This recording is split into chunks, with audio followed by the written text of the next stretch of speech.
Come on. Come on.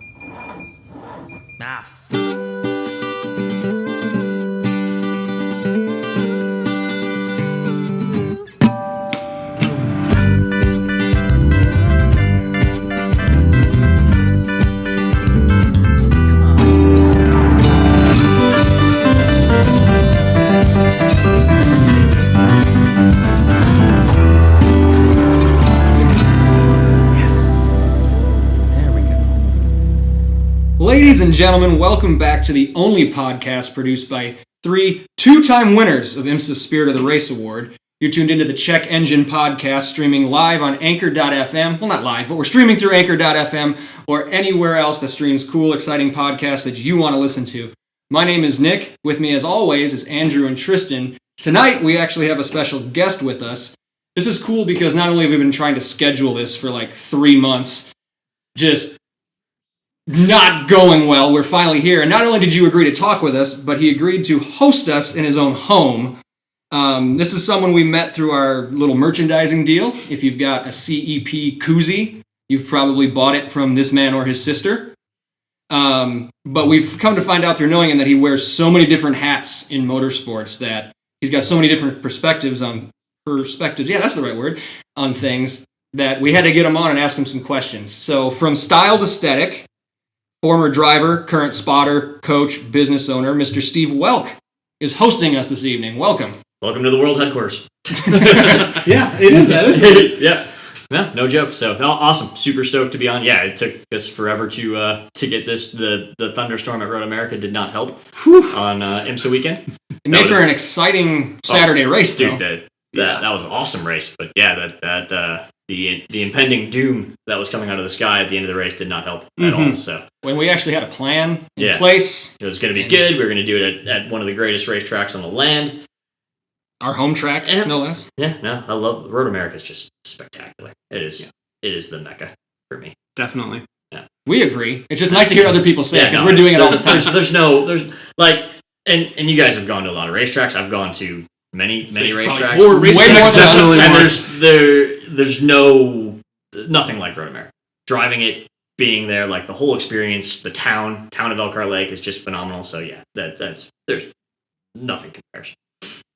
So, and we'll probably get more into that as we go along here. But again, thanks so much for being here. Happy to have you guys here. Appreciate it. We've got so many questions. We probably won't get to them all, but as we start off every one of these episodes, we kick it off with pace laps. Quick news bites, neat cars that we've seen along the way. Does anybody have anything to kick us off? Man, it's tough because Steve already admitted to not being like much of a street car guy, so no, don't let me ruin your fun. I mean, I'll talk about him. The only thing that came from me that I think is funny is Ford got downgraded to junk status by Moody's, which is a stock market rating organization. And Ford's response was, "Hey, we're right at the beginning of this transition." And I'm like, "Well, all right. By the clock, it's been 2 years. When does this start? When does the transition actually go?" I own Ford stock. That's not good. This is the first he's heard of it. That's just pay more attention to the road car stuff. Yeah, that's a good point. It's just so weird. Like the phrasing of that as being continually in the future. It's always around the corner. It's always just beginning. And when are they going to fire Hackett? That's my question. When's he getting out of here? When does he go? Maybe they make it a twofer and they fire Harbaugh and Hackett at the same time. And they can just walk out all buddy together. With their milk. And their steaks. Let's hope. Anyways. Yeah. Let's just go. So junk bond status. Junk, yeah. By Moody's, downgraded to junk. Although apparently it's not the first time. Didn't they make this move to please the stakeholders? Yeah. It's going well. That didn't work. Really well so far. Here's the reason. For weak earnings and cash generation. Yeah, being bad at their jobs. Well, that's it. Well, good luck, Ford. Good luck with that. I've got a quick story. It was we had a listener actually tag us in a comment on it on Facebook earlier today, and we'll share the photos. But it's actually my girlfriend's dad woke up at 6 a.m. this morning to a Toyota in his front lawn. Almost Thank God it didn't go into his house. Which but seems to be happening about every 3 days in the Milwaukee Racine area. Every morning in the news, it's like yesterday or today or, the cars hitting houses. So, yeah. So a Toyota slammed into the tree in his front yard at 6 a.m. this morning. And okay, so apparently everybody was okay, which makes this kind of funny. Like, he actually took a picture. He zoomed in on it. The car left the badge embedded into the bark. That's right. So now he's got a Toyota tree in his front lawn. But okay, so when you said he woke up at 6, what you meant is he was woken up by a Toyota at 6. I don't do words good sometimes. Okay, yes, that's what I was Rudely awakened. This isn't a talking podcast. That's right. This isn't a podcast about English or phonetics. Okay. No, it's just those are two very different stories. One, he opens the shades and there is a Toyota in his front yard. In one, the apocalypse happens and then he wakes up. He leaps immediately from prone to standing and staring out the window. That's right. I'm awake now. Horrified by it. I feel like that's what happened. Definitely. That's probably how it went down. Sorry I butchered the story, Mr. Zeitsma. Glad you're okay. So, this is happening a lot. Yes. Mostly the product of high-speed police chases. What? Really? Yeah. That's so much worse. Yeah. Yep. They lose control and just slam into houses. We watch the morning news every morning when we're getting ready, and it's like, yesterday, a car hit the house. Every, 2 or 3 days. That's more ridiculous than what crazy. I thought. I was thinking drunk drivers. I really need to watch the news more. I guess. It can be either very entertaining or shockingly depressing. So Sometimes those are the same things. Yeah. it's a gamble sometimes. You never know what you're going to get though, Yep. when you turn it on. Yep. So there's always surprises, right? Really, it's high-speed chases. Yeah, often. You could have given Sometimes me it's just unexplained. But you could have given me a ton of guesses and I wouldn't have gotten there. I would not have. I just figured he just lost the road from the rainstorm last night, and Or that. That would have been my guess. Former racer blaming it on track conditions, of course. I got him. Got him! Well played. Well played. It's never the driver's fault. no, remember, he's hosting us. He could just ask us to leave. That's right. And we've got a 6-minute and 48-second podcast to release next week. Well, thanks for being here, Steve. It was a pleasure, guys. Now, back to the door. I have one piece of neat car news. Go for it. However, it was not a neat car that I found on the road. It's a neat car that I have to give to Andrew. This is an iPhone box. It is. We'll open it. I'm going to point it towards Nick. That's what I'm currently doing. Nothing's leaping out at me. Shit. Oh my god. Is this an AE86 Sprinter True I Know? It is, and look at the rear plate. Oh god. It actually says Initial D. Yes, it does. I know that show. Yes. Do you? Yes. It's terrible. Yes. Oh, yeah. But And it's a wind-up car. If you roll it backwards, it accelerates And the slowly. door's open. It accelerates slowly forward like a true Sprinter. Okay, no. Yeah, that's about it. Just Wow. like the car. I'm actually Really? quite pleased with I that. found Thank this you. at a Walgreens This in is central Wisconsin. this is Of all super places. accurate, by the way. Like I the know. right rims and the right this is incredibly accurate for coming from Walgreens. We'd add it to our diecast collection. Actually, a lot of my diecasts are probably from Walgreens, because they used to sell Racing Champions back in the day. Really?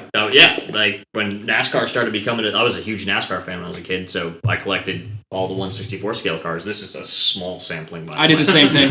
This is a very small I sampling. think I ended up giving mine to the neighbor kids, but I had 3 or 4 cases full of them. No, I had we just my dad cleared it out of their house. There was a pool table full of everything, and half of it, I took the ones that I wanted, and the other half went to my cousin, who's another big collector. Like, him and I did it together. He's 5 or 6 years older than me, but yeah, sorry, didn't mean to jump in on that. No, not at all. That's why you're here. Yeah. That's how Hey this man, it's your podcast house. works. We're recording in your world headquarters. You can do Yeah. what you want. Thank So you. that's awesome. So yeah, add it to the. He got us Hot Wheels Oh, nice. before. So. I did do that, yeah. He got Audi and he got me a Corvette. Mm-hmm. Is it pronounced Audi or Audi? Like, I always get made fun of for how I say it. It's Audi. Audi? Audi. Okay. Yeah. All right. Allegedly. Okay. I get made fun of a lot for how I say Audi. So You just said it right there. Yeah, I was gonna say, as long as you guys are saying it right, I'm cool. I'm feeling pretty confident That's about like it now. Porsche, right? It's Porsche. Oh, it's definitely Porsche. Definitely Yeah. Porsche. Yeah.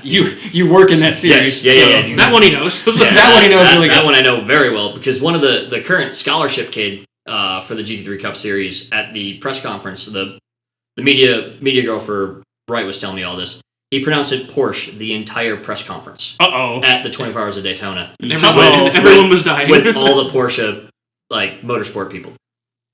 It's a good way to start off. Well, when he gets dropped from the program in another year or two, Exactly. we'll know why. Yeah. But I'll notice Heindorf goes back and forth when he's announcing the races. He'll hit the Porsche every now and then.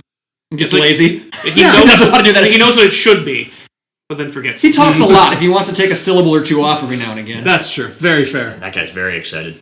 All the time. I just love his commentary. Yeah, he's great. Him and Jeremy Shaw are really good. Mm-hmm. Yeah. We have a bet going about whether they actually secretly hate each other. I think they might. I can't imagine. Because they just snipe at each other occasionally. Posey and Uncle Bobby did that all the time. I don't think they actually hate each other. It's like Townsend and Paul Tracy now. Yeah, idiot. They're buds. Yeah. Oh, for sure. Okay. Yeah, for sure.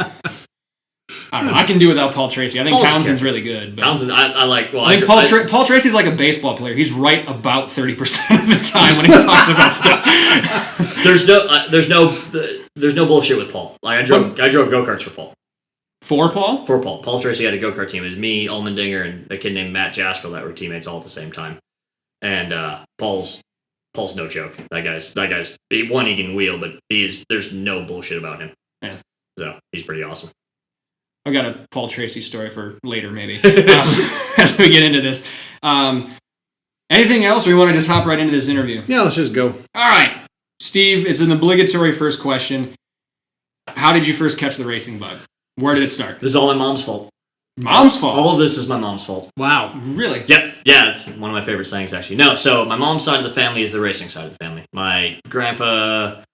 They grew up in West Dallas. My uncle would cut through the fence to go sneak into races at the mile. My grandpa first went to the 562. Mm-hmm. And he started racing go-karts in the late 60s. So he ran a couple years. Actually, I can't remember exactly. He either took Alan Quickie's spot on the team that ran out at Dousman, or Alan Quickie replaced him when he stopped racing. It's one of the two. There's a Quickie connection there. And then my cousin, who's 40, he's like 6 or 7 years older than me, started racing when I was 5. He was 10 at Dousman. So I went out to the go-kart track at 5, and I was like, yep, this is what I'm doing. And so my dad owned an auto repair shop forever. My grandpa started that in 54, so he had worked on cars his entire life. He goes out to the racetrack with my mom and us, and he's like, yeah, sure, I'm in. And he actually started driving go-karts before I did. And then I started at the age of 8, 1991. Was my first year at Badger Car Club, and it kind of takes off from there. But I mean, I had the best of all worlds. I had a mom who loved racing, like her whole racing side of the family they were all into it. Like but family dinners were grandpa, uncle, like that side was just talking about race cars, and most of it was NASCAR at the time or midgets or whatever. But that was racing. And then my dad got into it, and then when I started driving, I showed some aptitude for it, and kind of took off from there. So, which brings up the next question. You kind of led us right into it. Great transition. So, when did you first realize that this was more than just this is going to be more than just like a weekend hobby? When was that moment like, you know what, I could actually do something here? I mean, the goal was always there. Like, the goal was always to be a race car driver from as early as I can remember. I remember in the 4th grade, I had a career mapped out, which at that time was going to be Cup. I was going to go start at Slinger, go ASA, Busch, and into Cup. Yeah, like, that was in the 4th grade. Like, but there was never a moment that I can remember where driving a race car wasn't going to be a part of it until I stopped driving race cars. And that was so there was always the plan, there's always a goal. And then as my karting career kind of started to develop and I started to do more two-stroke, more international style go-karting, that's when my interest and career focus kind of shifted from NASCAR and Winston Cup to open wheel. And this was 1995. So those of you that know the history of IndyCar racing know that in 1995, that was a real bad time to leave your goal being Cup racing and go towards the IndyCar side, because that's when it all started to fall apart. That's when for those who don't know, that's when Tony George decided to start his own series, and in Champ Car, IndyCar, as it was, split into 2 different series. Jeff Gordon was getting super popular. NASCAR swooped in, got all the commercials and all commercial success and all that kind of stuff. Exactly. So that was the first of the bad timing of my racing career. Like I'll say a lot of things. I have no, as you go through my driving career, I have no regrets about what any decision I made in my career. I'll talk crap about it. But I don't regret. I don't have anything bad. I know I would have been good enough to make it. I know I didn't work hard enough to. Like there's kids that I came up with that talent level were the same as me. I rate myself at the time as pretty good. I still think I can wheel a car when I need to. But at the end of the day, like investing everything I had into it, I probably could have made it. But I never made that absolute dedication to never have a fallback plan, never like just this is what I'm doing.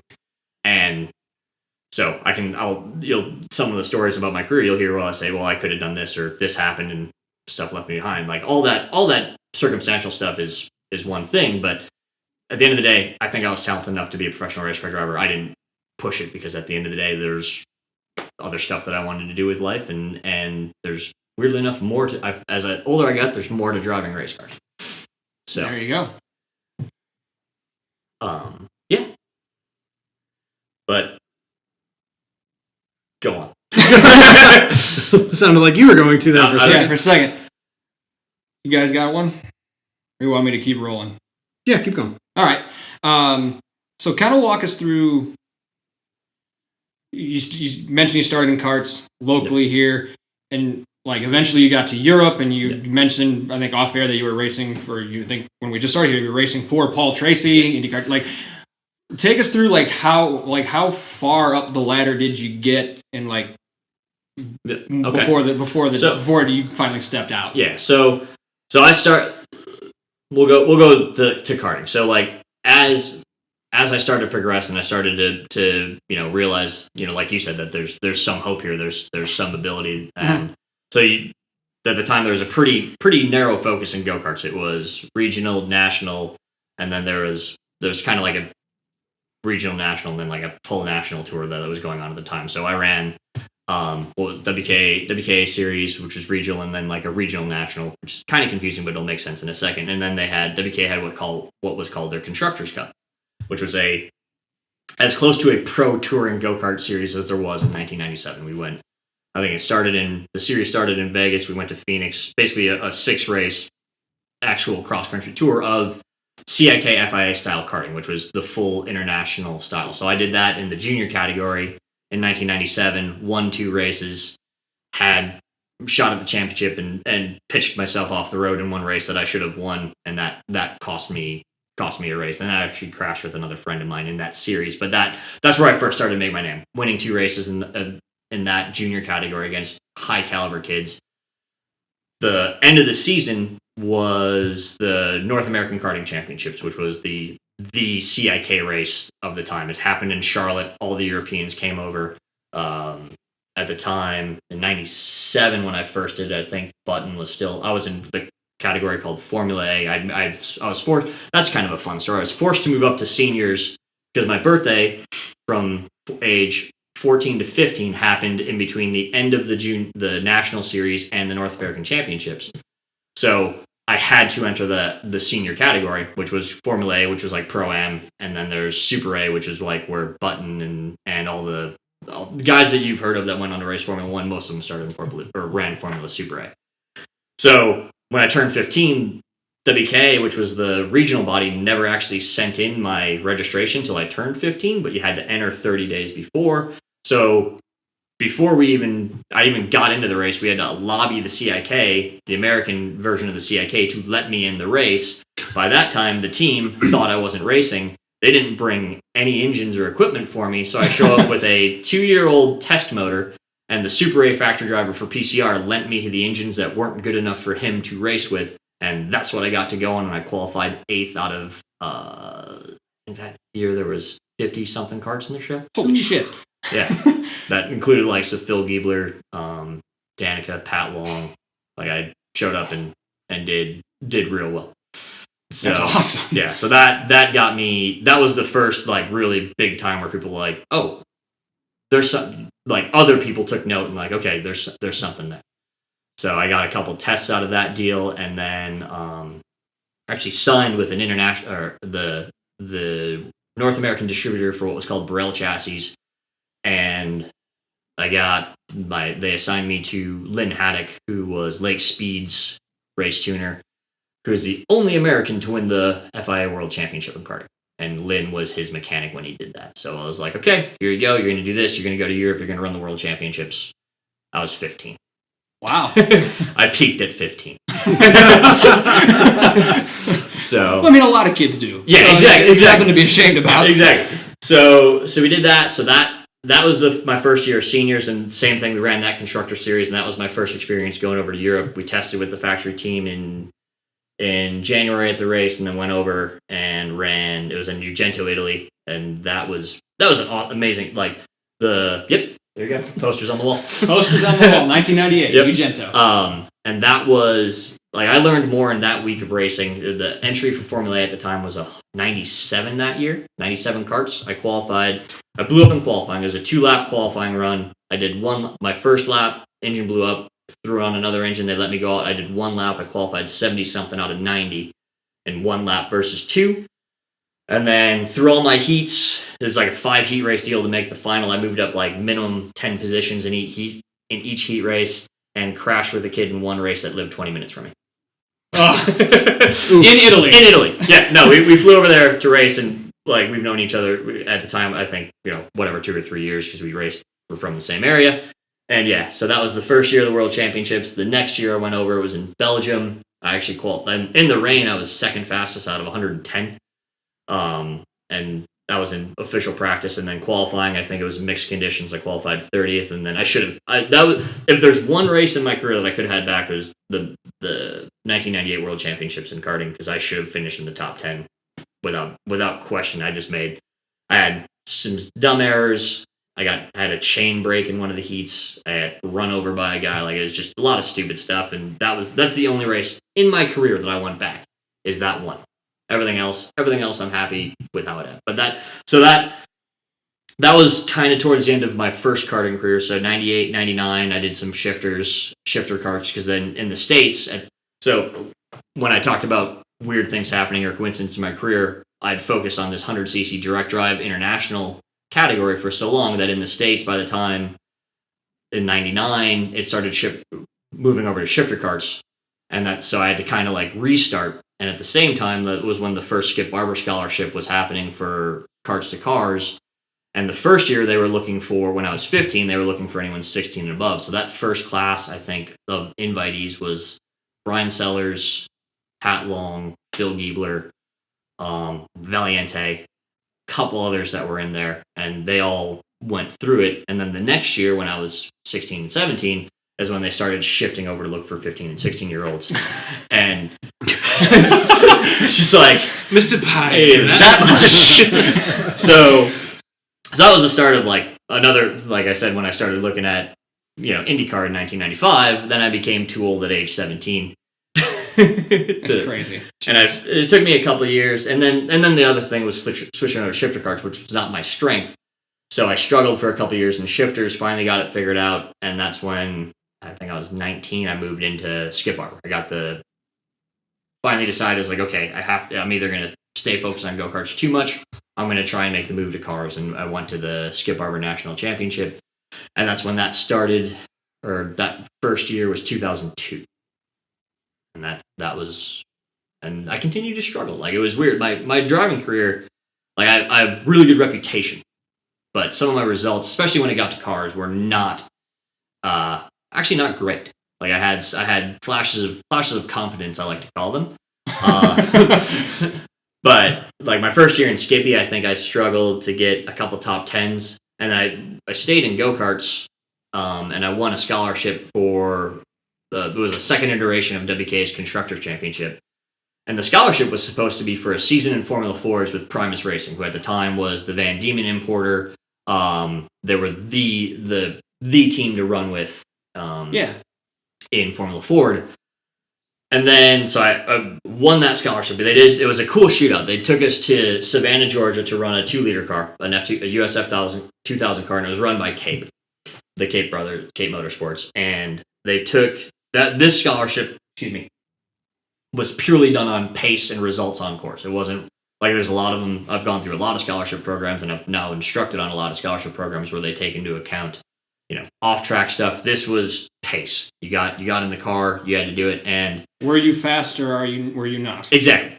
And it came down to, so my buddy Craig was the quickest of us, and there was 2 guys that were going to get the scholarship, and it was me and a kid by the name of Robbie Pecorari.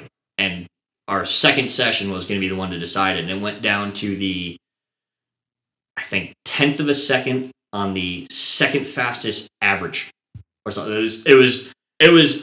And how many laps did you do? 10 or 15. And it was holy crap. I think I had it on average by like a 10th of a second.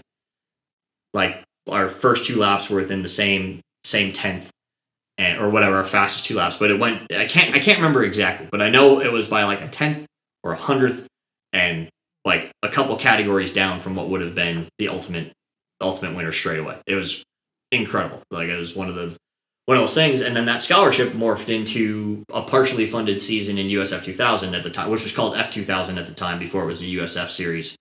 So I had a year of Skippy, not really great results, but learning a lot, and then I got thrown into USF, on a partial budget that we hadn't really planned for.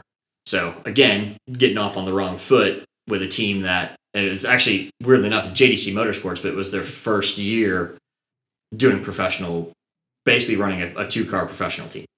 For those of you close to IMSA, JDC Motorsports is the banana boat. Yes. Mm-hmm. The yellow car, the yellow prototype. So. Yeah.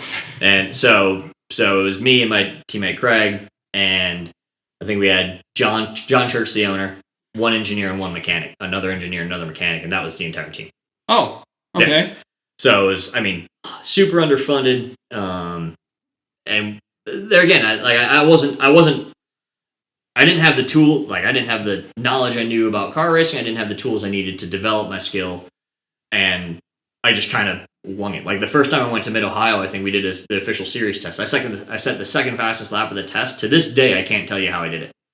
I have no clue. Because we went back for the race weekend, and I was terrible. I was absolutely dreadful. And the series owner, the guy by the name of John Betus, who helped me out a ton. He was the one that helped push through the scholarship to get it to USF. I've never paid an entry fee in a series that he ran because he liked me, because I was the one calling him to bug him to do stuff. But John's like, well, you ran well at the test. I'm like, yeah, I don't know how. just sent it. Yeah. I'd struggled that year. The second year I did better, wound up with a podium, and that was a deal. So my second year at USF is 2004. And I started the season with $10,000 in sponsorship, and that was it. So not enough, not even close. At the time, budgets were about $150 to do a full season. I think, Whew. Yeah, which is pennies on the dollar to what it is now. Yeah. A USF season is $325 to $350 on the cheap side. So I did it for $60, and beat up the team owner on everything. It was a crazy year. So showed up 2 weeks before the season. I don't think I had a ride, and Betos kind of arranged this deal. It was a brand new team. It was a guy by the name of Marshall Aiken, who he ran the other car, and then he had a second car that he was going to sell, and they sold it to me or sell the seat. They sold it to me for pretty cheap. So they show up at Sebring for the 12-hour weekend where we were sport race. No testing. I met my engineering team there. I think I grabbed my old seat from the year before and threw it in the car, and we went. Well, that was how we started. So I think the year I started on 2 races for sure. I think we stretched that $10,000 into 2 races, maybe. And then we did pretty well. I think I qualified, ran 5th. And then the second race I got hit from behind and spun or something like that. So that was all good. Then they decided we were going to go do a test at Road Atlanta. And then I think the engine, we had some sort of weird oil leak that started at Road Atlanta that took the entire weekend to figure out. And then there was a volunteer tier. So in this year I had 5 engineers throughout the season, a couple different team configurations. The it's a textbook. This is why you don't go low budget racing. Anything that can go wrong did. Yeah. So at Mossport, we went to. So we had. I think the season started at Sebring for the 12-hour. Then we went to some weird. I think it was the Midi, like support race at Road Atlanta, and then the series went to Laguna, and Laguna was fun. Like at that point, after the Road Atlanta race, I was technically done. And then the series really wanted cars out on the West Coast. I forget. I think we were support for Grand Am or something like that. So they arranged the deal to have the car trucked out there, run by a team called Dave Freitas Racing. So different team. So engineer number 2 of the season. And actually, weirdly enough, my mechanic was Jeff Fickling, who was the engineer on Chilton's car this year at Carlin during the 500. So that was kind of a fun little story because I've known Jeff for that long. So Fickling, we'll get some more involvement with Carlin in a bit. Yeah, exactly. So Fickling, so Dave Freitas ran the car there. Then we go back to Mossport, and I show up to Mossport. I drive from Milwaukee, get to the paddock, start walking around.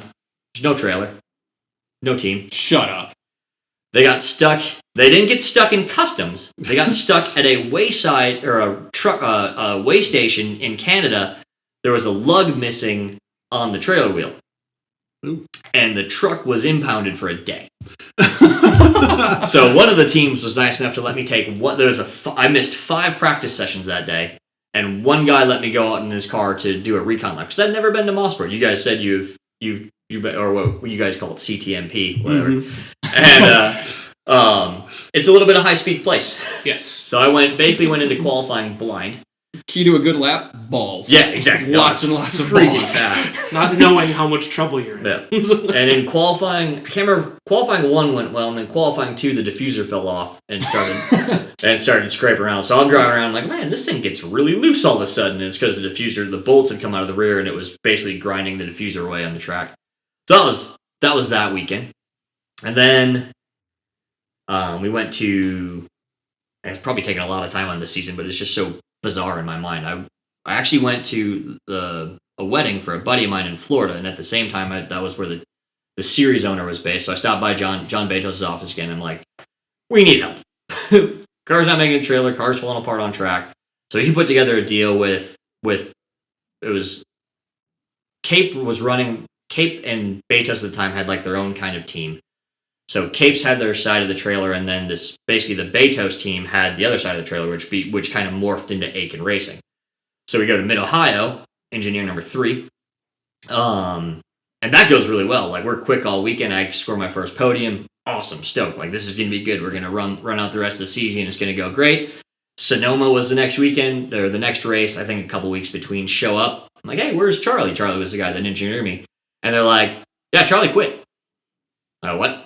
It's funny, right? No, Charlie quit. Here's your new engineer, some guy. They didn't tell you in the meantime? Like, how much notice did they have? At least a week.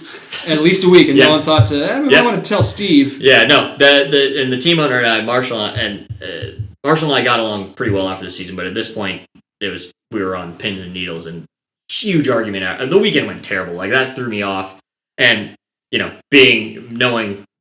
knowing what I know now, that something like that shouldn't have thrown me off as much as it did, but it ruined my weekend. Like, it just, like, when I'm like, okay, I got this guy, he trusts me, I trust him, it's going to be good, and, he's gone, and here's some guy, and the engineer that provided it, I can't, to this day, I don't remember his name, I don't know what he was, don't know who he was, just, it was that kind of bad. So, show up to the next race at Mid-Ohio. We went to Mid-Ohio twice in a season at that time, and I think we just decided to run on our own with kind of getting help from the Cape brothers, and they were kind of giving us setup information. So engineer number 5 was no one.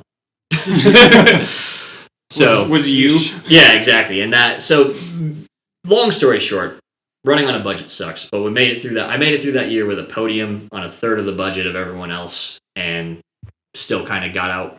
It got so bad at one point, I remember, like, it was 2 days before Mid-Ohio, Marshall called me, and I literally thought to myself, I'm like, please tell me you just sold the seat to someone with more money. Hello? And it was just calling to talk about the weekend. But yeah, that's how unfun that season was. To the point where I was like, man, if he just sold it, it would have been fine. Cool thing about that was Road America, the season finale was ALMS weekend. Yeah. And they had the go-kart track at the time. So it was the Stars of Karting series. So I was still running karts at a little bit at the time just to keep myself sharp, and I was actually making a little bit of money because there was prize money, and my brother-in-law owns a shop, and I was running his karts, his equipment, so I was pretty much sponsored in that. But they ran USF and the Stars of Karting on the same weekend. So I ran both series in one, karting and cars in the same weekend at the same track, just driving my car from one paddock to the other, which was pretty cool. That's fun. Yeah. So at one point in the go-kart race, I had X amount of time that blew up. The engines I ran in that series were also terrible, so that blew up. Got up, just left my car, walked off, jumped out of that suit, got my car, drove back from the infield at Road America from turn 8 to the support paddock in the grass up on the front straightaway, jumped in my other suit, got in the car and drove off into for race 2 of the USF weekend. Oh, that blew up. On to the next thing. Exactly. It was actually one of the coolest and dumbest things I think I've done as a driver was doing that, because there's just way too many things to focus on, but it was way cool to do. Well, lesson learnned. Yeah, exactly. Don't try to overload yourself. Yep. On the bright side, you couldn't dwell on any bad shit that happened. Exactly. No, you just move forward. Yeah, I mean, and in sports car racing, it's not as common as it used to be, but man, guys used to do like GS, whatever, GS now, then GT3. Like they'd run 2 or 3 series in a weekend. So it was pretty common, but it was still a lot of fun. And then Jeff does that. Yeah. Rarely. He runs the GT3 and his cars. But he doesn't always run GT3. Just always. Oh, yeah. Mosing's old school. He jumps around a bunch. Yeah. So, and he just bought another GT3 car, so he's doing it again. Oh, really? Yeah. So he about halfway through the season, he jumped in a GT3 car and started running again. Yeah, I saw the return of that purple and yellow, mauve and yellow livery. Whatever it is. Yeah. So, but it's interesting. Yeah. So what was the hardest car to like learn to drive competitively that you like, where you thought like, yeah, okay, I got this one, I can compete? Weirdly enough, the one that took me the longest to get my head around was the MX-5 Cup car. Really? Yeah, I did. The last thing I raced was an MX-5 Cup car, and the weirdest thing about that thing was the brakes. So this was what. When I decided I was not going to be a race car driver anymore, was my half-season MX-5 Cup. But the brakes on an MX-5 Cup car are street brake, so they have the street ABS system. So they're I don't know if I ran a one-car team that it was another, as my career goes, another very low-budget program. So you had to cheat the ABS system, but part of it was, and that took me to testing with Skip Barber when they had the MX-5 Cup cars to figure it out, was in most race cars, hardest you hit the brake pedal is straight away. Like you just, boom, gonna grenade the pedal. This thing, because it had the ABS, if you did that, you'd get a hard, firm pedal, but it wouldn't actually be slowing the car down. Mm-hmm. You actually had to roll into the brake pedal to cheat the ABS to get it to slow down. So I'd go into turn 5 at Road America and like brake and feel like, okay, this thing's not slowing down, and then all of a sudden I'd release brake pressure a little bit and the thing would stop. Like, what the hell's going on? Like, I don't get it. This is backwards. Yeah, it took whatever, I think I tested for like a year in the Skippy MX-5 car after I had quit driving when I was still instructing there. And then it finally clicked. I'm like, I'm an idiot. This makes so much more sense now. I get it.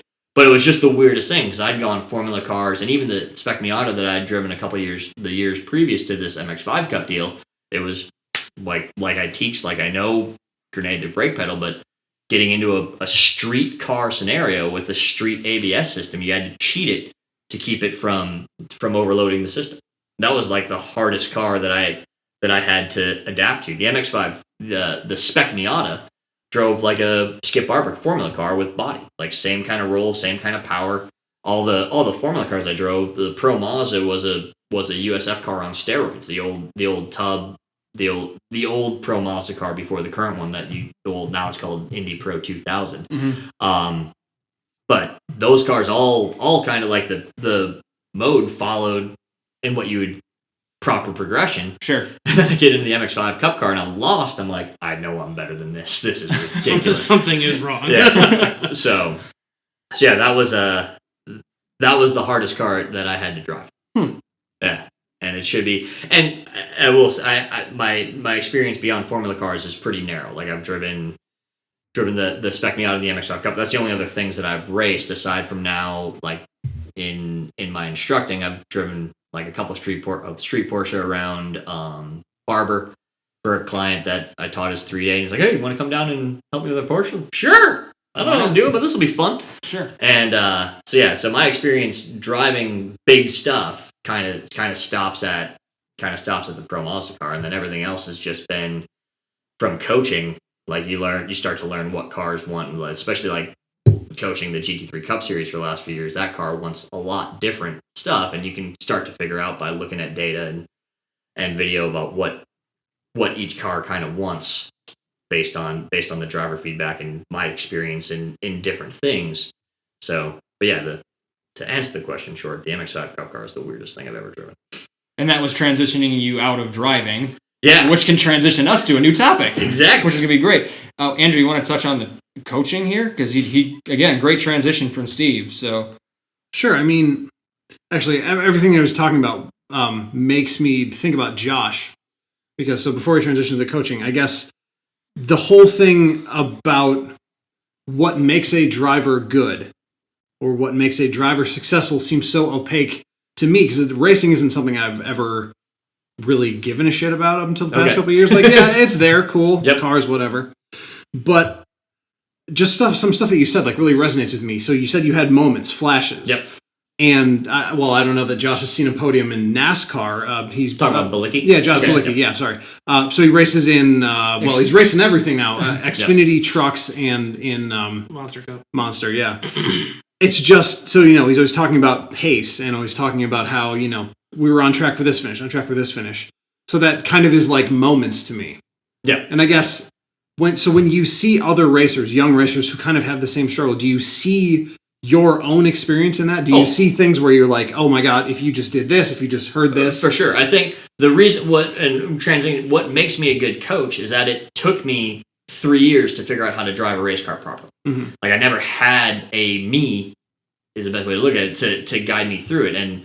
And I can see that in different drivers I've had, and even in career decisions and stuff like that. You look at things, you're like, man, I'd think about that a little bit more. But yeah, you can see when a kid has a good weekend, or he's on a team that you know is not up to snuff. Mm-hmm. It's like, okay, you can see who has something and who might be worth developing, and who it definitely has given me a better perspective on driving, struggling the first few years like I did. By the time I ended my career in Formula cars, I was as good as anybody, and I can jump. I'm still confident to say I can jump in anything. At that time, could have jumped in anything and been competitive. Like I had the last Pro Mazda race I did. I mid-season showed up at Road America. I did one test day that was at Pittsburgh. That was rain dry to get used to the car.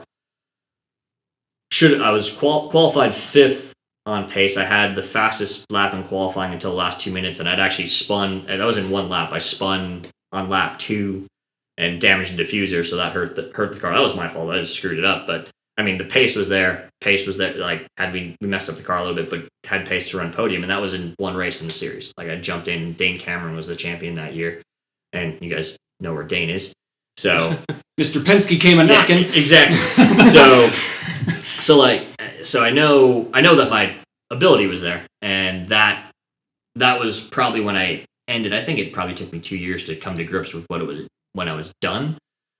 But it was also like, okay, looking back at it now, I know as a driver what it took me to get to where I was, and I can work through with guys, even guys that may not have the ultimate pace, but I can at least I see what they're going through, I see their struggles to try and work their way forward. And to your initial questions, yeah, you can definitely look at a guy and go, okay, you can see if he has those flashes of competence, as I call them, like, okay, there's someone that has the ability, if he is in the right scenario, right situation, to make it happen. So what do you think is more important then? I mean, what would be a good way to categorize this? Talent, obviously, is one thing, raw talent. Consistency, as in all things, is probably another. Yep. And then something like pace, which is probably similar consistency, but I almost could see that as a third thing. Pace and talent, I think, to me, run together. Like, sure. If you have good pace, you're going to be talented. If you have, if you're able to run some guys are consistent, but not outright fast. Mm-hmm. So they're consistently 6 or 7. Yeah, there's lots of that in Super Trofeo. Exactly. Consistently 35 seconds behind. Yeah. I mean, that's consistent. That it is. So there's a difference between consistency and outright pace. And pace and talent to me are the same thing. Like if you have, sure. I mean, with racing, there's always gray area because some of it could be the car, some of it could be the team you're on. But at the end of the day, if you look at the kids that are winning in junior formula right now, Kyle Kirkwood's, Oliver Askew's, like those kids are fast in whatever they're running. Like that's pace, that's talent, and it doesn't matter. Kirkwood to me is scary good.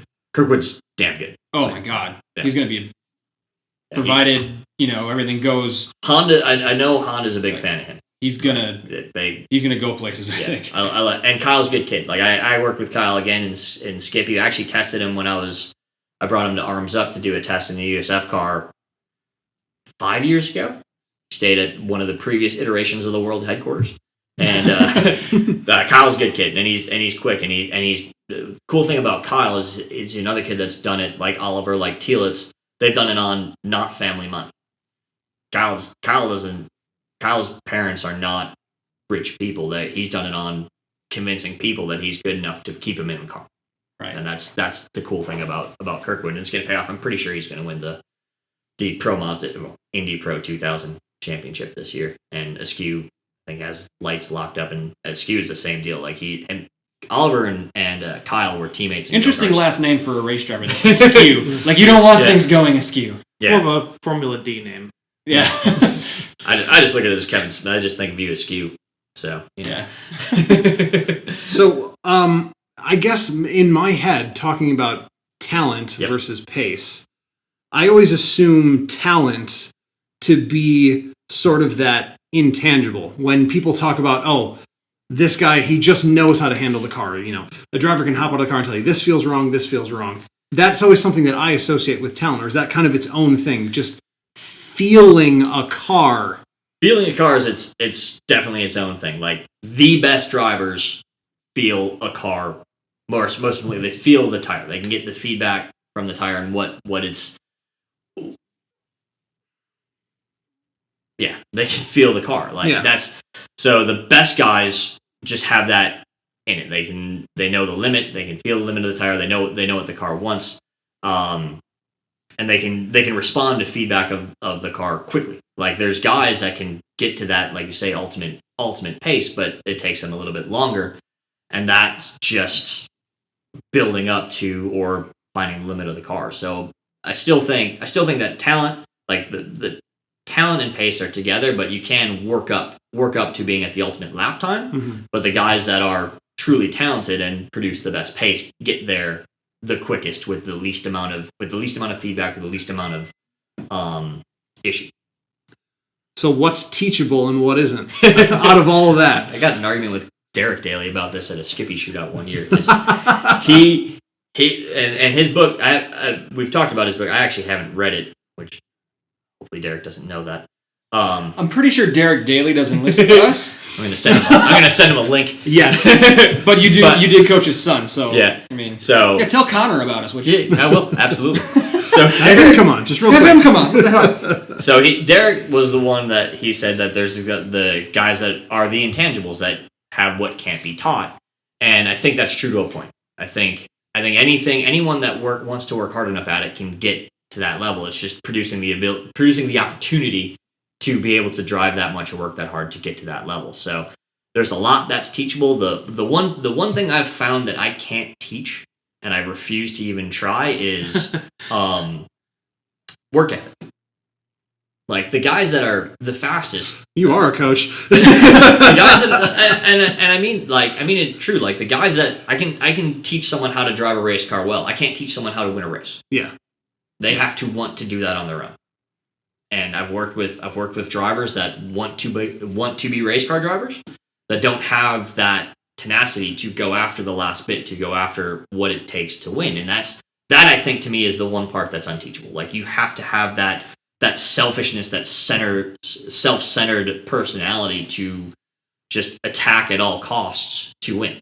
Like I think to me that's the one thing that's not teachable, that needs to be, that comes from within. You can inspire someone to do something to a point, But at some point, they're going to have to want to do it on their own. Otherwise, there's no point. That you can't get to that point. Yeah. So where does that goal lie? I mean, what is that a desire to win a championship? Is that a desire to make it to the next level, or just a desire to be the fastest on this lap right now? I think it's that. I think the guys that are the best they want to be the best at whatever it is they're doing at that moment. Mm-hmm. They want to win practice. Yeah. They want to win the open test. And they want to win. And to that point, they want to get. They know to do that. Winning the practicing is okay. I need to get the car to do this for the race. So it might not be ultimately winning practice, but their end game is always what's going to make them possibly win a race. Right. And you can go through all the planning, you can go through all the information, give someone all that knowledge, and at the end of the day, they're the ones that have to take it and run through with it and make it work. Like that's the hardest thing. I don't think it can be taught. I think it has to come from.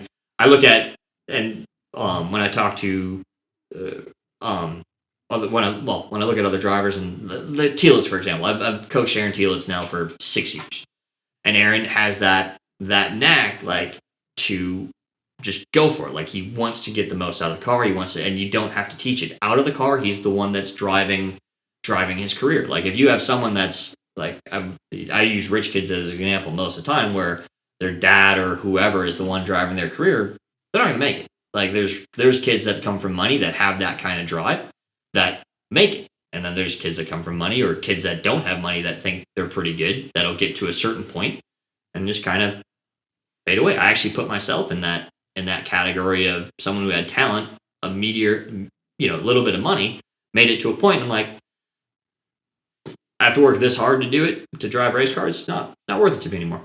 I just can't. I can't get my head around it. I'd been coaching. I like the coaching thing. This is kind of fun. I make money at the racetrack. I'm gonna do that. There you go. So yeah, I think that last bit that's just not teachable. Go ahead. So let's say that Nick has that drive to win practice. I mean, let's say he's an experienced karter. Yep. We all know that. Mm-hmm. Countless hours in iRacing. Yep. Just won a Ferrari 488 GT3 race on iRacing. As he was proud to tell us at dinner. And he owns a PlayStation 4. He's got Gran Turismo. Yeah. And the feedback wheel. Yeah, okay, well, there you go. It's not free. Race car drivers have been spawned from Gran Turismo. So knowing all these things, how long would it take to polish this pebble into a diamond for Pro-Am GT racing? So if I were financially, like, I'll get myself into shape, full focus, like, just to get to something like in the SRO, like a TC or TCR, and be able to, like, can you get me there in 2 years? Can you get me there in 10? Is it never going to happen? I do it in 2 years. You can get me there in 2 years? Yeah. If you have some of that pace and outright talent, I can do it in a year. But no, I mean, and so right now there's so much opportunity to get into racing. There's so many more entry-level series in all aspects of it, whether it's Formula Cars with the Lucas Oil School of Racing, whether it's Spec Miata, or there's so many more arrive and drive programs than even when I started 15, 20 years ago in cars. Like there was Skip Barber, and that was it. Like there wasn't the rental shops that there are now. There wasn't nearly as prevalent. But I mean, if you look at, you can go from Spec Miata to MX-5 Cup to TCR in World Challenge pretty rapidly. Like you can do that. You can knock that out in 2 years if you, like I said, if you can take all the time and focus on it. Yeah, 2 years. I think you have to have a conversation with Claire. I think I have a conversation with our boss for some sponsorship dollars first. Milwaukee Tool will not sponsor race cars. No, they won't. No, they won't. I work in the department that makes that decision. Milwaukee no, they will not. Australia does sponsor race cars. Sadly, yes. All over, they sponsor everything. I know. We actually brought a guy in from the Australian team to help us out up here, and he's been trying to bark up that tree like crazy because he sees down there how it works. Oh, it's. I mean, a company like Milwaukee Tool, that's their client. Like motorsports fans. Well, baby steps. They were at Road America. They are at Road America. They're the official tool of Road America. Finally. Oh, wow. So we've got. There's no signs anywhere. No, I think we've got some on the front stretch the front stretch banners on the pit wall. That's true. And I thought. And on the big sign where they post all the official everything. Yes. And I know they had engineers walking around talking to race teams, figuring out how to use tools. Yep. Well, yeah, we're not going to get into that. There's some to be to be announced stuff there from the company that we can't talk about. But so I need to find funding. Yes. That'd be the first thing. And that's maybe this podcast gets super popular. I could just slap a podcast sticker on the side of the car. There you go. Call it a day. Call it a day. That'd be rad. That'd be dope. You need a co-driver. You let me know. I know a guy. Yeah, because it's not me. I'm slow. It's not these two. Yeah. Hey. I can only speak for me. I am a self-admitted flashes of competence guy. So, is there something that, like, say you sign up a new client, you're going to get right in, like, there's something okay, everybody does this, everybody makes this mistake. Like, what's the thing that's like the most common you have to try to coach out of somebody or like change that behavior? Usually it's the dad running the career. Oh, okay. So it's off the track. Yeah, I mean, on track. I mean, most of the kids that I've started to work with, or most of the drivers, they're already kind of in a program and in a direction. And once you start there, it's whatever that is. You're kind of like, okay, this is the path you're going to go. So we're going to make the best of it. This is our budget. This is what we're going to do.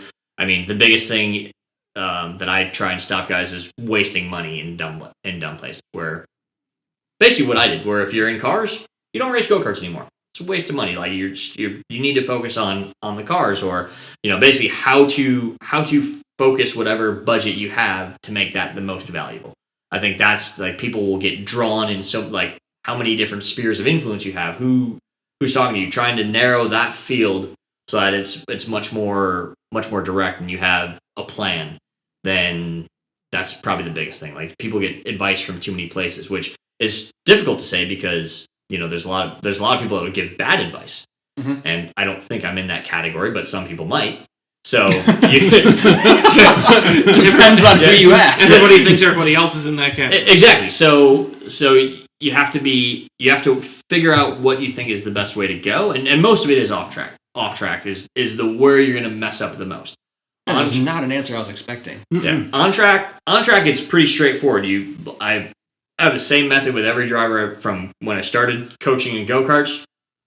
Go out, drive how you drive, and we'll go from there. Okay. Like if you go out, like I do very little initial thing, like this track running, this car running, I want you to go drive it. And then we can figure it out from there. Because if I try to instruct someone on, give them generalities, what this car likes or what this track needs or whatever.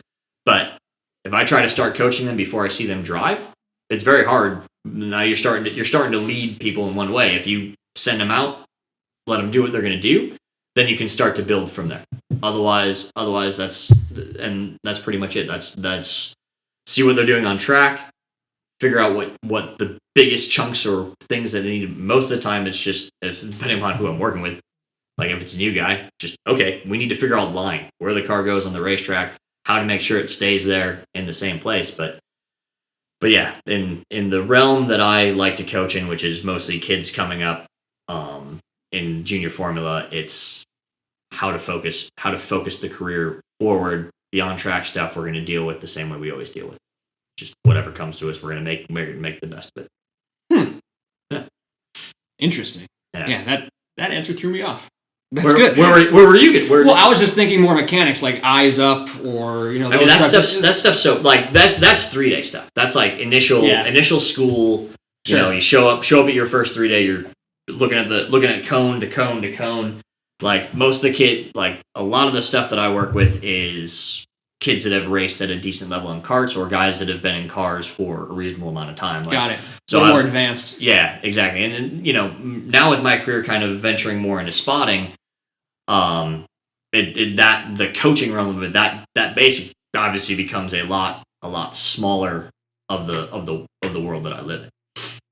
I think Steve's got to come back just to help us with our transitions because he just transitioned us into spotting. Yeah, it's good. Yeah, it's good work. Tristan, you want to take us through spotting? Yeah, I think a good place to start, because we do have a fair amount of either very road car focused people or just people who, for whatever reason, think we're fun to listen to, that aren't super heavy race fans. Just could you do like a super thumbnail sketch of what is all entailed in spotting? Spotters are professional car watchers. That's awesome. That's us. Yeah. So why do we have to pay to get in then? Because I get paid to watch. Like that's professional. We can have connections. Yeah. So spotting, I'm the driver's second set of eyes. Okay. And the team's extra set of eyes. So I communicate directly with the driver, let them know on an IndyCar, the Indy 500, it's what cars are around them, what's very basic, clear, not clear. Car inside, car outside. You're letting them know so they can focus on going forward. Sports cars, it becomes a little bit different, but same basic principle. Cars are around, what kind of cars are around, and especially now with the GT3 cars, the back windows and mirrors are getting smaller and smaller, so it's getting harder to see out the back of them, and the super whiz-bang camera does not work all the time. It never does. Technology never works when you need it to. Exactly. So, yeah, in the short of it, I'm the extra set of eyes for the driver. Cool. To be very simple about it. You've worked with a lot of different drivers and different series and stuff. Are there any similarities in obviously you talk about basic stuff like car behind, car left, car like that's factual. Yeah. But do most of these guys want the same kind of thing as far as other information, or is it somebody there's the color of the car behind them, or they're asking for all different there's stuff? Variances across the board. So the first time I spotted the 24 Hours of Daytona, it was John Andretti, his son, can't remember his son's first name, and then Anders Krone and a kid from Canada, I can't remember, Taylor Hackett. And John wanted me to talk the entire lap. Anything that happened, anything that was going on around, he wanted as much information as possible. And then the flip side of that, Pat Long. Inside clear, outside clear. That's it. As little information as possible. He wants to know if he's clear. He doesn't like a lot of talking on the radio. So that's that. And then everywhere in between. Robin Liddell, the first time I spotted for Stevenson was the 24 hour in 2012. John Edwards, who I'm really good friends with, brought me in. He wanted me to be the spotter. So I went to the Roar. And I'm not kidding you. Every session after the Roar, I'd come down and talk to the team, and Robin would have a little tweak. Like I'm a carburetor. I want a little more low speed, a little more high speed, like just little tweaks. And I'm like, okay, did it. And every time, be like, that was good, but, and the more I got to know Robin, that's just Robin. the that was good, but is a pretty standard. But yeah, so every driver wants something a little bit different. So I tailor what I do to what the driver wants. And so, with that in mind, are you brought to the team by the driver, or does the team hire you as a spotter, and then you work out with the driver and figure out what they want? It depends. That's not even true. When I went to Stevenson, the team, the driver brought me in. John Edwards brought me in because the guy they had previous he didn't really like. When the first job, it sounds so high school. There's more to that story. The first job I had was actually Team Rahal's BMW program at Road Atlanta. That was my first, quote unquote, my first pro spotting gig, and it was a Skippy weekend. And Mike Zemicki, who was another driver coach, who was Graham's coach through Atlantics and stuff like that. Actually, Danica's anyone that Rahal's had kind of come through, Mike is coached. Rahal was looking for a spotter for that race. Mike couldn't do it. I was already at Road Atlanta for the Skippy Nationals. Like, hey, you want to do this? Yeah, sure. Okay, cool. Yeah, so I changed my flight, and I spotted for both BMWs, which was fun. Is that just hitting the channel on the? Yeah. So and since I'd never done it before, I didn't realize this was a dumb thing to do. But so I was sitting at turn 5 at Road Atlanta, and I'd watch them coming over the crest at 3 because they were really worried about. That was when the Peugeots were there, so they were worried about the prototypes dive bombing them down the S's. So literally, they'd come pop over.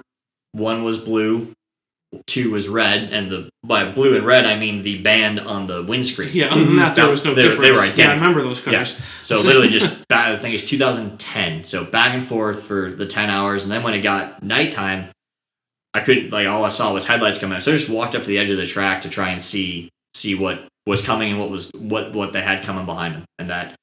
It was to the point where at night I couldn't see. I could only see him coming in front of me, and I'm like, man, they're gonna fire me. I have this is terrible. I can't give the right information. And I come up, that was great. You did awesome. I'm like, and Bobby Rahal, who was on the radio at the time, I'd known Bobby from when I was karting. I met him he owned the Stars Karting series, and I bugged him about being able to drive race cars and stuff because that's what you do. And Bobby's like, oh, I didn't know that was you. good job. So needless to say, they brought me back, and Scott Remke, before he passed on, was the team manager at Ray Hall. He was an amazing guy, and I got to know him there, and they were going to bring me on to Indy right after that. And I remember telling him what I thought was a reasonable day rate, which I've come to learn for Indy spotters was actually really high. And he's like, man, that's a lot of money, but you're worth it. And that was like the best compliment I think I've ever gotten spotting from a guy like Scott Remke, who was like insanely good at what he did. So that was really cool. But that's how I got started. So I got brought in by the team for that one, and then Edwards brought me to the team. So and then it's been a mix ever since. So when I first did the 500, Pippa brought me in. She wasn't happy with who they had, and that was a fun job because I was half in the bag when I pitched it to her that, hey, you need a spotter for Indy. So that was a good time. And she did. You never know unless you ask. Yeah, exactly. And booze helps. Liquid courage. People are a lot more accepting with booze. Exactly. All you drivers out there. Wait, not you drivers out there. So forget that. We can edit that out. But yeah, so Pippa brought me in at the 500. She actually lied to the team and told them that I had done Indy before, which I didn't know until I was It's like, cool, awesome, this is fun. And then now I'm pretty much hired by the teams. I've done enough where networking. Yeah, networking, and everyone. A lot of the IMSA paddock knows me or knows who I am, or I'd like to think, at least in the GT3 area, either through my through the apparel business where I sell to them, or just from being a spotter. Like when I went to Dempsey, I spotted for Patrick Dempsey's team for 2 seasons. Don't tell my mom that. Oh yeah. At my office, you spotted for McDreamy? Yeah. Swissford, sweet nothing is into his ear for an entire night. What years? The podium year and the year before that. So 2000 and I know what's coming next. Too early. The years are running together. I think 16. I think 2016 was when they podiumed. It was the Wright Dempsey team, and then the year before that was my first year with them in, I think it was 15 and 16. No, that was the right year. Yeah. Then they were running the Tully's Coffee livery. Yes, 15. I keep trying to find anything from that team because that's my last name. And because of how that team folded and because of what happened with... No, so Tully's was 14. Oh, it was 14. Yeah, that's right. No, because that was only 1 year. Tully's was 2014, and that was, who's the lawyer that just... it was Stormy Daniels' lawyer. Stormy Daniels' lawyer. Yeah. And he basically promised, from what I understand, he promised the world to Dempsey's group, and that completely fell through. And Tully's Coffee as well, because they were positioned to be the official coffee sponsor of IMSA before they transitioned to... Well, no, because Tully's was still available in the official suite for a couple of years afterwards. Oh, really? Yeah. So, wow. But that whole deal with basically, what's his name? Michael Avenatti. Avenatti promised the world, and that, of course, fell through, which was funny when he popped up with in the news later. I'm like, this isn't good. So the next year was when Joe Foster was still running the team in 15, and I had actually been selling apparel to them through the one business. So I was on the phone with Joe. I'm like, hey, you guys need a spotter for the 24? Let me know, because at that point Stevenson was doing GS and Edwards had moved on, so Edwards wasn't doing the 24. It was before Grand Am, and so I was like, hey, Joe, let me know if you need a guy. And they brought me in, and Patrick really liked me, and so I stayed with them for a couple of years, and that's actually how I got hired on at Wright Motorsports. Nice. Because the next year, when Johnny was running it, I called Johnny, like, hey, we did the apparel, and I was a spotter, and I'm like, yeah, come on and spot. And then I've been with Wright Motorsports for the last 4 years. There you go. Yeah, so. That's awesome. Yeah, so long story short, team or driver brings me in, and it just depends on the situation. But now he's famous. Yeah. But now he's famous. Yeah. Yes. That was the other thing. I have a bottle of champagne and a little handwritten note from Patrick from the podium season said congrats on Daytona. Oh. So wow. Yeah, it was one of my highest liked pictures on Facebook when I posted that one. Nice. a lot of female likes, I'm sure. Oh yes. Yeah. Yes. Yeah. Without naming any names, like, what's the best, most memorable, funniest radio exchange that you've had with a driver? Like, is it like a leave me alone, I know what I'm doing, Kimi moment at some point? I can actually name names, and he's going to be really embarrassed. But when Trent Hindman first started going from go-karts to cars, I was his coach. and we were Road America, and at the time, whatever, it was in Skip Barber series, and Trent was 12 or 13, and his voice was sky high pitch. I understand. Yeah. Oh, So- really? With him in the room. So Trent. at one point, like the radios kept coming in and out, cutting in and out because it's Road America, so it's the distance, So and, big, and, yeah. and we basically just duct taped the radios into a Skip Barber car, and that's how we got radio communication. So he's coming up from Canada to Billy Mitchell, and I didn't have a headset because the radios were so bad, so I'm just trying to listen, and there's probably 10 or 15 people around us. And Trent, at full volume, at full high pitch, these guys are driving like a bunch of and then cuts out. Like the radio cuts out right there. And that's it. That's all I heard. Everyone looked around and started howling. And I remind him of it to this day. That's one of my favorite. I talked with him on the grid at Watkins this year. His voice is not that high anymore. No, he sounds like a serial killer on the radio now. I cannot remember the name of the movie, but it's the one where the guy. It's about a CB radio thing. Where you call it guy calls Candy Cane, and that's how Trent sounds. I am not kidding. It is the deepest voice you've ever heard. It's serial killer, and Mike Sweeney will back me up on this because he says the same thing. That's how that usually goes with everybody but me. But yeah, that's probably one of the funniest radio exchange. Tealis and I will always quote movies, whether on radio checks. It's either that's the second best one. So Tealis was driving a Formula Ford at Summit Point in West Virginia, and it was a morning warm up, and typical, hey AT, how's the car? And he jumps on the radio, and those of you who are fans that are Super Troopers, good enough to your mother. And the team's like, what happened? What wrong? I'm rolling over laughing in the stand. Like, I'm dying. And like, no, it's fine. We're just gonna pit. Yeah, 10-4 pit. But yeah, so Aaron and I'll do every radio check is a movie quote without fail. And this year at Indy, Charlie Kimball is very, very meticulous. He's an his dad's ex McLaren and Ferrari technical director. Oh, so he's great fun at parties. Engineering. Charlie gets his dad's engineering brain. So every radio check is radio check to the stand, radio check to the engineer, radio check to spotter. There's a process. Yes. So after a while, I started getting bored. So I figured I'm going to crack him.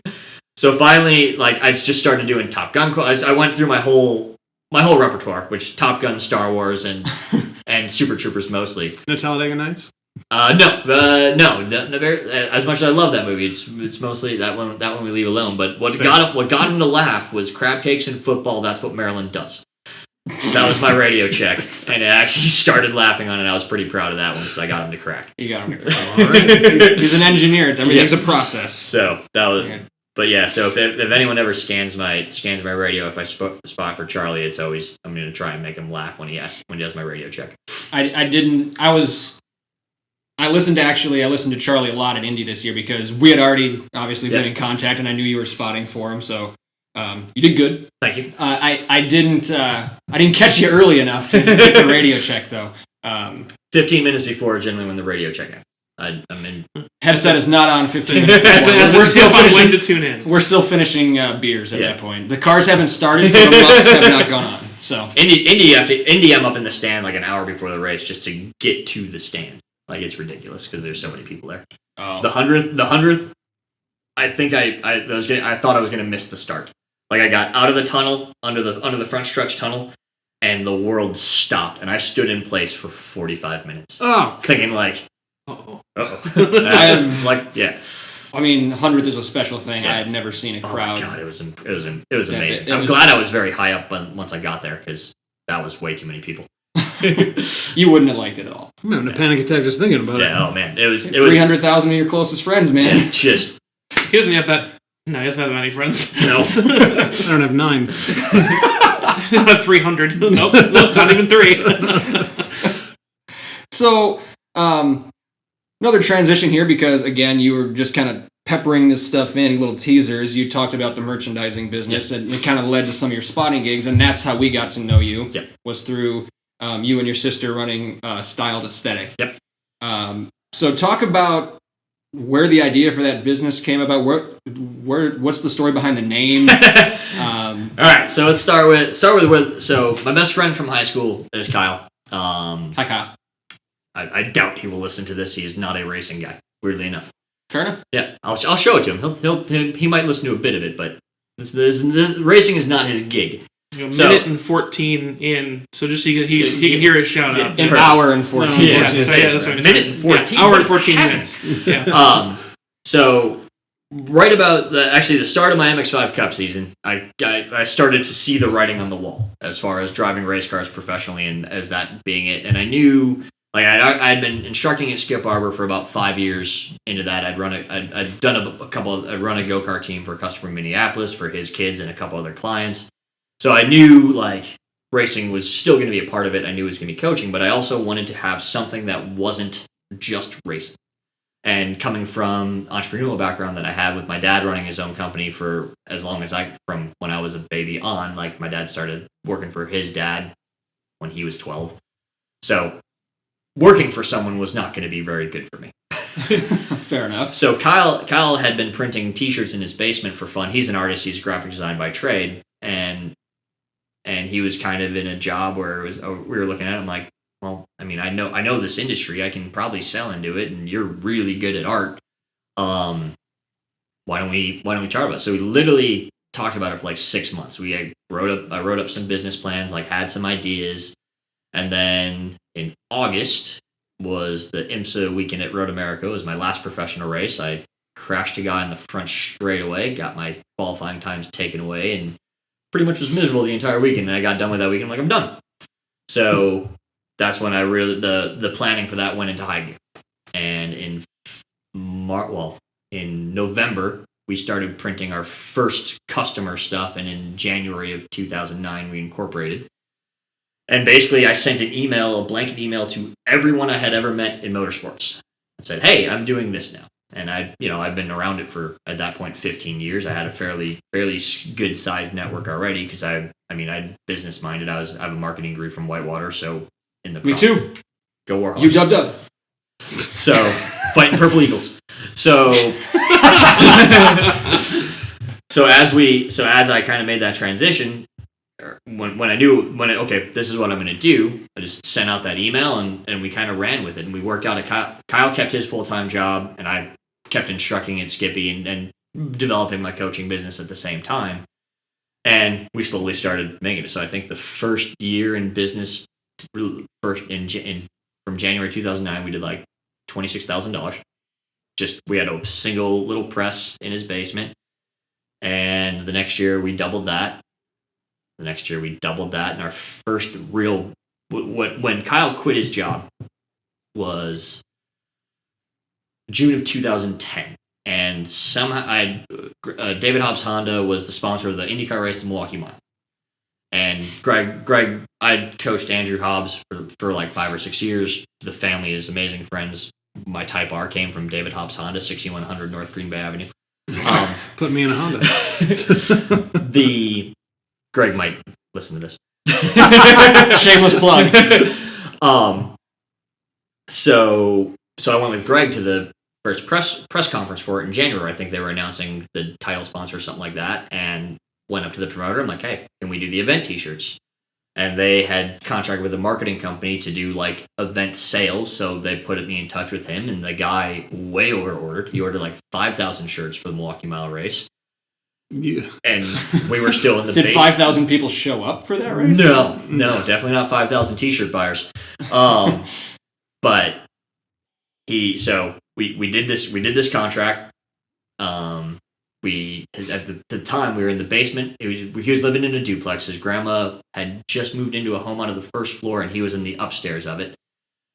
So we ordered 5,000 shirts. We filled up the kitchen and kitchen area and dining area with all the boxes. Started moving them down. A month straight, we printed those shirts and a couple of other jobs on top of it while I was going back and forth to races. And that was when Kyle quit, and that was when we focused on doing it. I think we stayed and to the guy's credit who ordered those, he paid us in full. Like he had to lose his shirt on that deal like terribly, but he paid. Well, he had a ton of them to replace his shirts. Exactly. Yeah. No. Like, but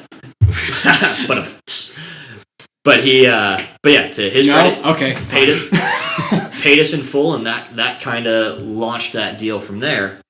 And that was our first massive job when Kyle went full time, and that was a big step because I've always kind of been part time because I've always had, and as much as I say part time, I still probably average over 40 hours a week there, but that's beside the point. So we started building it from there, but our first real big name client was actually Dempsey Racing. Mm-hmm. So at the time when I sent that blanket email out, part of my business plan was like, we can do online stores. We couldn't do online stores. So Jim Jordan was a marketing manager at Mazda. He was one of the three main guys that developed Mazda Motorsports with John Doonan and Dean Case. Like they were kind of the three that were big into it. And I think Steve, there's another guy, I can't remember his name, but Jim was big into Mazda, and at the time Dempsey was running Mazdas. And they didn't have like a merchandise outlet. So Jim emails me. He's like, hey, I think I got a project for you. I'm like, cool. I emailed back. I think it might be Mazda. He's like, come by. I think we were at VIR. So I stopped by at VIR. I was like, yeah, I want you to do an online Dempsey store. I'm like, what now? He's like, yeah, you can ship internationally and stuff, right? I'm like, yeah, sure. Not a problem. We'll get this done. That was I think we did the deal at end of May, and by June, I had a website up and running. Wow. And end of June, I had a website up and running and ready to go, and I'm like, I had no idea what I was doing. Like, I was like, Kyle, we're doing this, and we wung it, and that's how we've developed our business is basically, I sell something that we shouldn't be able to do, and Kyle figures out how to do it. It's a good friend. Yeah, no, yeah, he has probably wanted to murder me about, 1,000 times. You told them what? Yeah, no, we did that. All right, hold on. One of my favorites was when we got Patron ESM as a customer. Mm-hmm. That was through contact at OMP. We do a lot of work for OMP and Sparco for contract work for their Nomexes and suits. Guy from OMP calls me. He's like, hey, ESM needs some Nomex in Baltimore this week. It was Monday. They had to be there on Thursday. And we had already just signed like one of our a big job for us at the time that had to be do that weekend. I'm like, yeah, sure, we'll do it. I happened to be going to Baltimore, so I knew I could bring them with me. So I think we did that, worked till like, I don't know, I think I was at the shop till midnight that night, go home, pack, and then leave at 6 a.m. to go to Baltimore on the Thursday. But by doing that, the marketing girl from Patron was like, oh, you guys do good work. And I think we worked with them up until the last year that they were in the series, like huge client of ours. And another kind of breakout, like, okay, we're a legitimate business, and we moved out of the basement in 2012. That was the next step. And then weirdly enough, when we brought on Heidi to do her retail stuff, that was another Dempsey deal with Jim Jordan. Mm-hmm. And that was kind of the impetus to bring on another person and start the whole at track retail business. So my business career has all been intertwined. Like from as soon as we started Styled. The name. Yes. Styled. Yes. Styled Aesthetic. Stephen Kyle. Styled. Wow. I love that. That's my kind of thing. I love that. So I was originally my coaching company, and I've had the name Linear Sport as my coaching company since before, even while I was still racing. Mm-hmm. So the original plan was to do linear graphics or linear aesthetic, build on my already somewhat established brand name. But as a guy working in brand marketing, I would say that's a pretty good decision. There was already a linear graphics in Milwaukee. Oh, I'm sure that one's taken. Yeah. You got to do the Google search. Yep. So that's when we started bouncing around ideas, and I think I came up with it. And hindsight being 2020, we would not have ever named it that again because it is very, very hard to say. Very hard to spell it. Everyone thinks you have peanut butter in your mouth when you say it. I can relate. Yeah. Our podcast name is too long. Check Engine Podcast? Yes. It's really? too long. No? I'm the only one? No, I mean, it's got meaning to it. Like That's true. You want to talk about a hard one to say. One of your favorites. What? My brother's sneaker. Oh, come on. That's two S's in a row. That's hard to say. But no, I Diction really think... is hard. Well, not to get completely off topic, but yeah, I think I'd go for a different name. Also, everyone thinks we're a repair podcast. That's the trick. I can get that. People have thought that we were a hair salon. Oh shit. Yeah, that was the weirdest one. Oh. Yeah, that was a strange one. It hasn't happened a lot, but did happen once. I actually think it's a great name. I have nothing wrong with the name. I just wanted to figure out the style, aesthetic. I think it's a great name. I definitely wanted something that wasn't blah blah printing or blah blah graphics. I wanted something that was different, something that wasn't, and that's just kind of my personality. Well, it makes it sound like you were an all-in-one solution when you started. Exactly. So that's what even though you weren't. Yeah, exactly. We provide an entire aesthetic. I mean, now though they actually now they are. They've grown into the name. We've grown, and it works. But yeah, so it literally it was just linear wasn't available, and it was a play on our names. And then aesthetic just sounded cool in my mind. I'm like, we're going with it. Fair enough. I think it's great. No, again, this is not slighting the name. I just wanted to figure out how they got it. Yeah, and then and then the retail stuff came through Dempsey again. But I think I mentioned. So besides, yes, we know we need to give you more money, but what needs to happen so CEP is like the brand to get in the style garage on race weekend? How about top selling podcast?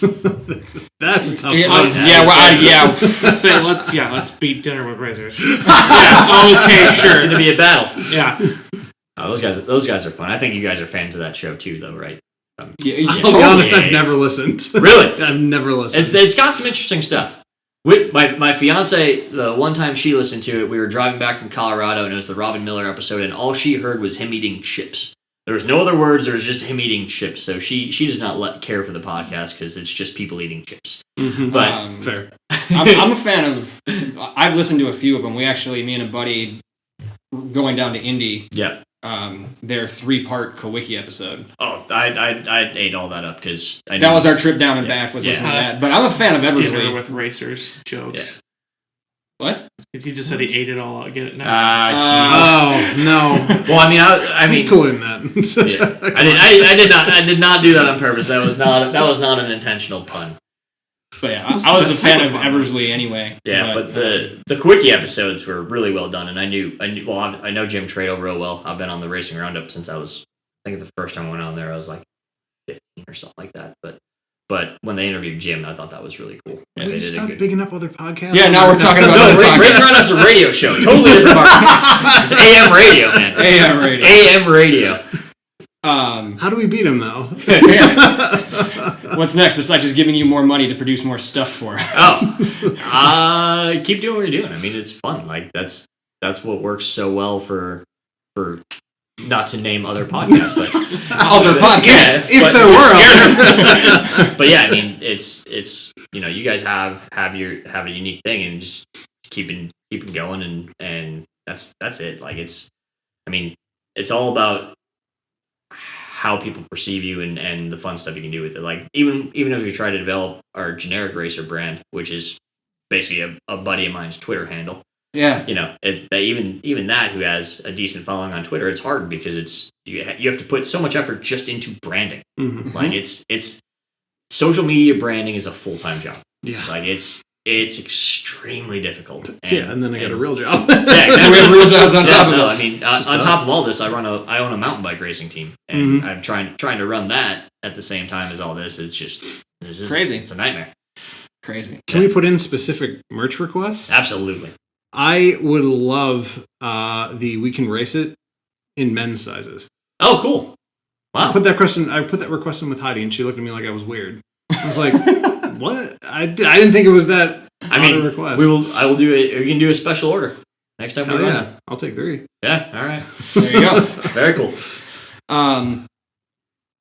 Before we get you out of here, we normally do a round of rapid fire. Okay. With so this is not a whole lot of explanation needed. We'll just kind of go around the horn here. First car. 1990 Pontiac Grand Prix 5-speed. Oh, that's a classic. That's a classic college car right there. I mentioned that car. Yeah, exactly. We did mention that. I destroyed the gearbox on it, so that was fun. Oh well. You got to learn somewhere. Yeah. What soups would you eat as a popsicle? That's not on the list. That's not on the list.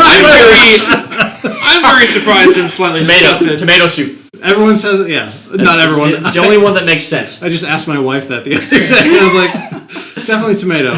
What about like a broccoli cheese? God, that was my second thought, but that's my favorite soup. And I'm like, that would be awful for like tomato. Kind of makes sense. What soups would you eat? Tomato is good though, I think. Correct. Yes, thank you. You passed that one. We've covered current car. You mentioned you got a Type R, so I'm going to skip that one. Who could eat more wings in one sitting? Tony Stewart or Juan Pablo Montoya? Oh, Stewart, 100%. Ooh, yeah. Okay. I think everyone else said Montoya. No, Stewart. No way. You think? Oh, for sure. Stewart outweighs Montoya. Like, I think it's Montoya is not a thin man. Oh no, but Stewart outweighs him. Stewart's bigger. And I think Tony subsists on chicken wings and pizza. And did you see that video? He's ready to throw hands. That's another off-topic question. Is that have you ever had an encounter with anybody like local track or anything where you just wanted to sock a fan in the face like Tony just did a couple of months ago? I had a dad threaten my life and livelihood. Good. Via voicemail. Ooh. Okay. That was a ton of fun. The 10-minute conversation that followed up was even like it was the most bizarre 10 minutes of my life. And I will not lie. If we have more time, I can get into the story. It's hilarious. But anyway. You have one car for one lap. Which car at what track? The late 90s Lola Champ Car at Road America. Okay. Oh, wow. Yeah, because they were, I know... That looks like you're watching a tape and fast forward. Yeah, because they were exiting... Well, one of the guys that I work with at Arms Up was shock engineer at Forsyth, and he said that PT had to think about it a couple times through the kink before it went flat. That's how fast it was. Yeah, that car would be nuts. It's kind of an indie pick. Maybe not. I mean, that's really famously fast car. Famously fast car. Yeah. So, all right. What race that you haven't been to, this is going to be a tough one for you, is at the top of your bucket list? I'd have to say Monza. Ooh. Yeah, that would be cool to go to. That's a good one. I like Italy a lot, and Monza would be just to see the fans would be phenomenal. Mm-hmm. Yeah. So you're stuck with a terrible choice. Great road with a terrible car, or terrible road with a great car? Great road with a terrible car any day. Mm-hmm. Because some of my favorite times on a racetrack have been in the shittiest rental cars you can drive. I've almost because you don't have to worry about your budget for the next race. And at the end of the day, driving a bad car fast is still driving a car at the limit. Like an Impala, I scared the crap out of James Dason, one of my drivers, in an Impala at New Orleans Motorsports Park. We rented Chevy Impala, and I just went for it. See, I was wondering if you meant rented from like a rental car place or someone's car that you were, or someone's car that you were driving. I mean, crappy car, whatever. Like I would rather drive a slow car at the limit than a fast car in a straight line. Any day of the week. Like straight line speed does not like it's cool, but driving a car as fast as it'll go around a corner, that's where I live. Steve lives in corners. We got anything else for him, or we want to just pack this one in for the... Do you think we got a good... I think that's probably... We got a good amount of content? I mean, it is his house. He could... Are you ready to kick us out? This has been... I love talking about racing. Like, it's fun. And myself. I mentioned that before when we were trying to sell. I love talking about myself. Whitney, again, will attest to that. I mean, yeah, I've gotten all I need to out of this. Well, I was gonna say, let's say he can get me. Oh, totally. We can have him on again if you'd love to come back. Absolutely. He said he can get me into like SRO racing in 2 years. 2 years. I'm done. Yeah. Like that's all I needed to know. That's a good deal. That's a great deal. It's a great deal. I should remind you of my retainer. Again, let me get my budget prepared and we'll talk. Okay. So. You could have a bake sale. Yeah. Yeah. How many lemon bars would it take to get to SRO? A lot. And who do I know that makes lemon bars? Because I don't bake. My dad does. I do. Andrew, all right. There we go. So, #fun Nick's racing career. Right? I guess that could supersede the fun Tristan's Audi hashtag. I suppose. Yeah. Well, if he's my co-driver, someone's got to be a spotter. Yeah, Andrew. Anyway, Besides Steve, none of the rest of us in the room are pros. We're not really good at this, but you listened for the entire episode anyway, so we thank you for doing that. But we don't want you just to listen. We want to hear from you. We want to hear your ideas, what you like, what you don't like. Any other questions that you thought of listening that we can pass along to Steve that he can answer for you. We can pass it along through social or whatever else. You can reach out first by going to checkenginepodcast.com. We have an email there. It is inbox@checkenginepodcast.com.